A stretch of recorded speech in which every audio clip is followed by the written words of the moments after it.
Mr. Sek, I need to be sure. Can you hear me? Yeah, I can hear you. Okay, so hello? The call by the governor that the government stop the influx of herdsmen from outside the country. Now, remember, this conversation has happened before as to what to do with that movement within the country. So it's one thing to stop influx from another country. Should this be extended to movements within the country? And if that happens, what happens to when they say, look, we've got right to move around? Yeah, the call, like I said, the call by the governor to stop the influx of the herdsmen across into Nigeria is a very excellent call, but it should go further than that. And I don't know whether that call, whether the government is together, whether the state governors are in tune with the presidency, or each one of them is doing what he's doing in his own state.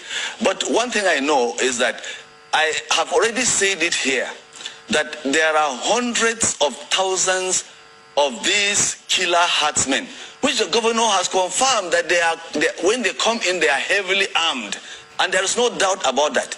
But what I want the government to do is to go further, not only to stop them, because they are already inside the country, and they are already killing Nigerians. And Nigerians are already groaning, and many Nigerians, in their hundreds of thousands, if not millions, have been displaced. Many have been killed. And the worst of it is that none is being prosecuted. None has been prosecuted or convicted. And so the government will show more commitment if the government goes ahead to fish out these herdsmen and bring them to book, or flush them out to where they ever came from, especially those that have occupied communities. I can't imagine that killer herdsmen will go into a community, kill children, kill women, slashed open, rip open tummies of pregnant women, and just one moment, Mr. Sake. Just one moment, Mr. Sake. I don't think it's done about it. Mr. Sake, just one moment.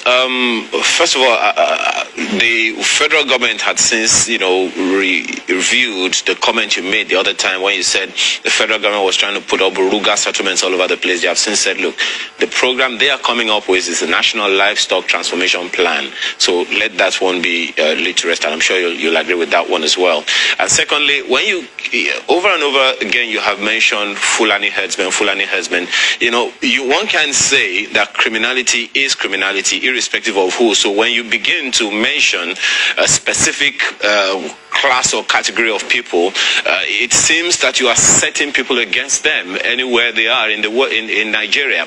It is true what the governor has said, that there are herdsmen coming into Nigeria that shouldn't be coming in. So question that you may want to answer, or that may be given to you, hopefully when we are able to get the other side as well, we'll get a balance. But what you may want to answer at this point is, what do you expect the security agencies to do now? For instance, the West African Protocol, Free Movement Protocol, is more than 40 years old already. Now, and he is calling for a review. If that review is going to come and you are aware of anything that needs to be changed, what would you want changed in that protocol? Let me just start it here, that truly, if you have not heard that Nigerians are becoming more frustrated with what is going on. When I mention here Fulani herdsmen, I'm not the only one mentioning Fulani herdsmen. And I have all the reasons to mention Fulani herdsmen. But what the media will want is that the media is stopping Nigerians from saying where the problem is coming from. If it is coming from a particular ethnic group, we call them by their name. You cannot call a space by any other name. Mr. Sake, just one moment. You should also know that there are also law-abiding Fulani herdsmen all over Nigeria. Yes, there are those who are criminal. But you also know that there are also herdsmen who are not Fulani herdsmen who have also been engaged in criminal activities. So when you mention, this conversation has been going all over the place. So if there are law-abiding Fulani herdsmen, shouldn't they be given their own respect? Well, have you seen any Yoruba people going around the country and everybody is complaining, killing people? Have you seen any thief people or Efik or Idoma people or Igbo people going around the country and everybody is complaining about them. So why can't we mention them? Yes, indeed, there are criminal Fulanis. And let me tell you, in my own place, like I keep saying, there are our own local Fulanis that are also victims of this criminality or terrorist attacks. They kidnap their wives and they collect ransom. But let me tell you, there is difference between criminality and terrorism as it is happening right now.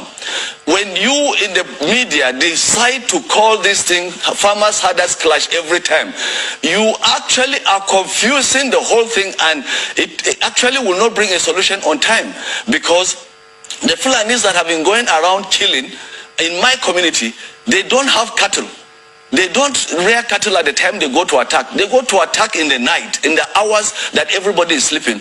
And when they go to attack, it's not criminality. It's not like the banditry that we're talking about. Banditry is to go and steal, you know, and also cattle and so on. And you can kill because you want to steal. All right then. So we don't steal anything. We do appreciate your and to maim and to destroy and to displace and take over the community. All right, Mr. Sake, we need to go at this point in time, but we do appreciate